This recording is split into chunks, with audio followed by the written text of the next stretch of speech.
New Zealand Pro, presented by Bonsoy, and then we are getting into quarterfinals for the women, and the matchups there are super impressive, but this is going to be a big one. 2019 world champion Italo Ferreira up against Kanoa Igarashi. Italo's had some magic moments this season, still searching for a big win this year.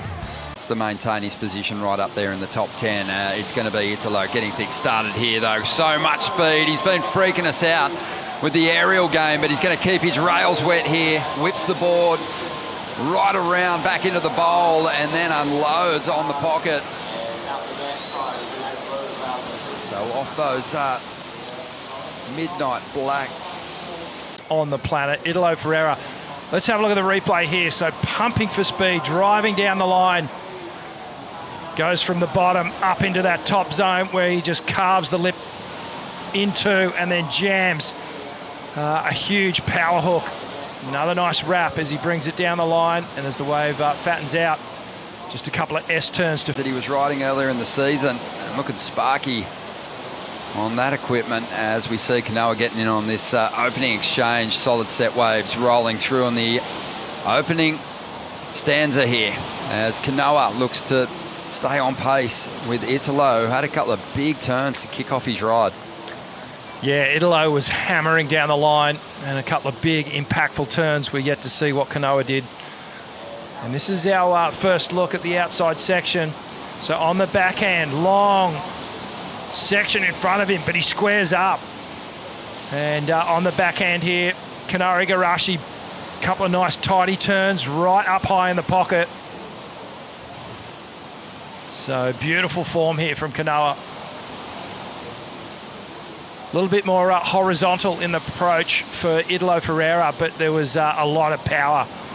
And he was right on the edge of skipping out, as you can see, a little bit more composed in this top to bottom sort of figure eight. Doesn't necessarily always have to go high. He's got a lot of different angles he can take on those launches. And he's up here. He got a 617 on his first wave. Nice flare there. Doesn't lose any speed as he comes motoring down the line looking for more. Kanoa started strong too, 717. So Italo here trying to get the jump on Kanoa on this second exchange now. Stepping on the tail, lining up his options here on the inside. Unfortunately, this wave kind of flattening out quite a bit. He's a master when it comes to small wave performance, and he can still juice points out of sections this small. And he's just building for the pop to reverse finish there on the inside. So balanced in his stance. No lack of control as he executes that final move. And that'll pair up pretty nicely with the 617. And let's have a look at the replay here. So again, as you said, Ronnie, these explosive moments. This is what he's so good at. Takes for the high-risk manoeuvre right at the start of the opening moment of that wave. Gets a nice carving cutback followed by an open-face slash. And now does some nice rail work. Keeps it clean. Down through the inside section. Waits for the wave to go again.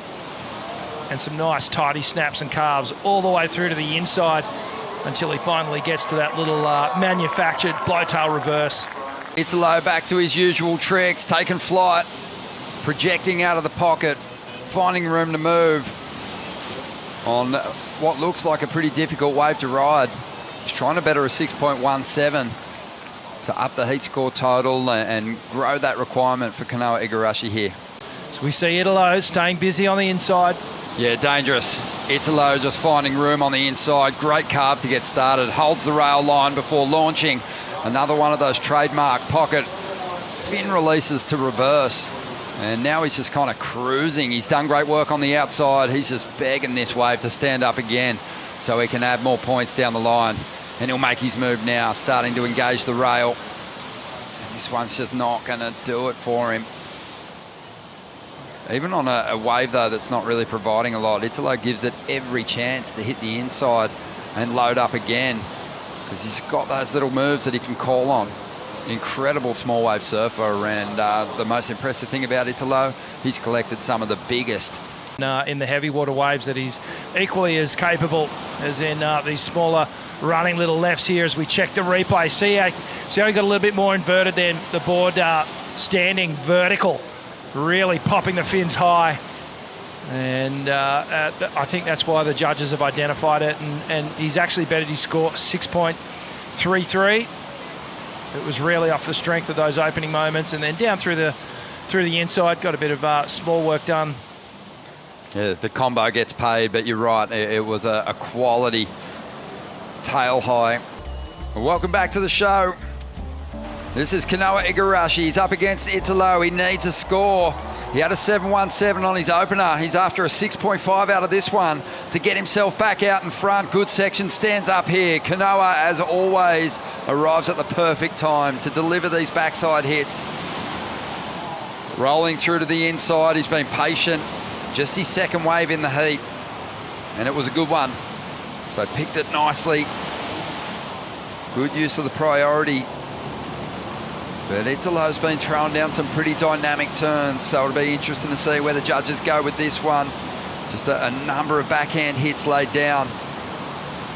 Ronnie Blakey with Richie Lovett for the call, and Rich Kanoa making his move. Where the natural footers maybe have a disadvantage is they can't square up on the backhand like we see Kanoa is here.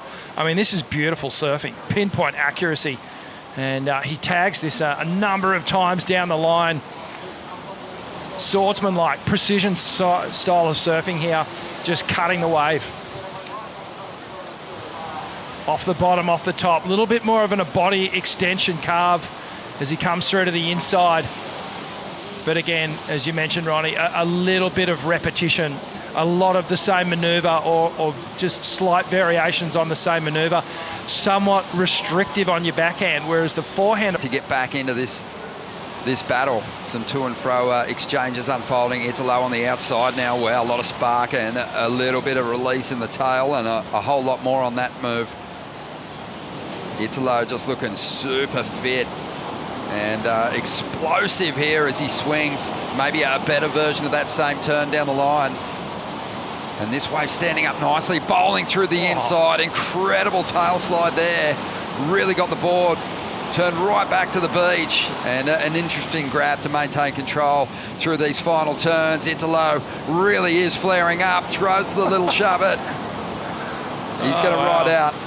Well, I go back to my earlier statement. May not be able to get as vertical at times, but you can offer a little bit more variety, or certainly that's what Italo's doing, a big carve to slash. So that's a unique turn. Then he goes for the air rev. Little stumble, but tidies it up well. Cut back, sits on the tail for a minute, and then he does a more inverted tail flare reverse. Again, just waiting patiently down the line. Snap to slide, little off the top re-entry, brings it all the way down. Rise fakie for a moment there, doesn't bring it all the way around, so again, more variety, and then a little pop shove it to finish off. So sick. Well, just the fact that we talked about him surfing up waves. You know what? Let's get back to that conversation after we watch Kanoa Igarashi, who definitely needs to come back in this heat right now. Tail slide off the top for Igarashi. One more snap, gets a little bit loose there, Ron. We'll see how it forms up to the inside here. Good call, Kipes. Yeah, the big hit on the outside. It's exactly what Kanoa's been missing on his previous rides. And that one could set him up pretty well. He's after a big score, though, 8.73. Definitely, this is more of what we want to see. You'll notice streaking down the line, squares up, tags this one. Watch the tail release here. Bang, gets the full drift around that moment. That's what's been missing. Again, beautiful carving work on the backhand here. Kanoa, unfortunately, the wave just lays down. Doesn't offer him that inside section. Yeah, Italo Ferreira earmarking himself as one of the surfers to beat in this event. He looks really good. He's been putting down excellent numbers, and he's done it again here. The 8.57, the high number. 15.9 heat total to take down. Yeah, thank you so much, Joe. Italo, that was a 15.9 combination that you got in that heat, the highest heat total that you've had of the year so far. More to come? I hope, yeah, for sure. I'm so glad to have some nice waves. Even take a long time for the sets, but I try to ride the little double up that we can do combination of maneuver, and have some good scores. And then I try to getting better and better in every single ride. And then, I'm so glad to make that one. We saw a bit of a change up in equipment from Felipe a little bit earlier on, getting a 2+1. Has that factored in your equipment, or are you just sticking to what you know? Yeah, I had a new board right now. It's a little bit smaller than the other one. I feel like you can move a little bit fast, and then you can have like a little bit more volume on that. So make it like a little bit quick on a transition, and then you can stay on top of the water a little bit more, because it's really like slow and that is not too much power on a wave. And you try to every time doing like some nice big hits on a wave. So I felt good on that board. I had one session last night and this morning, and I had I'm gonna try on a hit. That's why I don't have a lot of all those stickers on the board, and I try to ride, and then I was like so fun last night. But I make it happen, so this is important too. We were talking before as well, about the waves and how some of the bigger ones go wide, some of those smaller ones hit the bank and hug those rocks. How important is it to identify those good ones out there on a day like today when it's slow? Yeah, on a high tide you can see a little bit better than on a low tide, because on a low tide you take off in a white water and then you try to find if it's good or not. But on a high tide you can see the wave turn a little bit, and then this is a good one to hit back to back. And then goes on a bank a little bit more easier, and then that's what I'm looking for on that hit, and then I find some good one on the end. So I'm so glad to have that one. As well, the crowd here, everyone's showing up for you, Italo. You're walking in and there's cheers, there's claps, there's big smiles. How special is it to be here in New Zealand? Yeah, it's a really cool place here. We have been enjoy a little bit, and especially on the last couple of 4 days. We're driving around, we surf, we had like a lot of different sessions on beach break, and having super fun. I tried different boards, and I tried to save my 510, and I was like to the team some guy and talked to some guys in Brazil too. I was like, hey bro, I need 2 more boards, because I'm almost done, because we're traveling for like 2 months already, and all my small board has been done. And then I was like, fuck, I need a little bit more like equipment to keep improving, and I'm so glad to be here to still surfing and make it happen. Yeah. Thank you, Italo.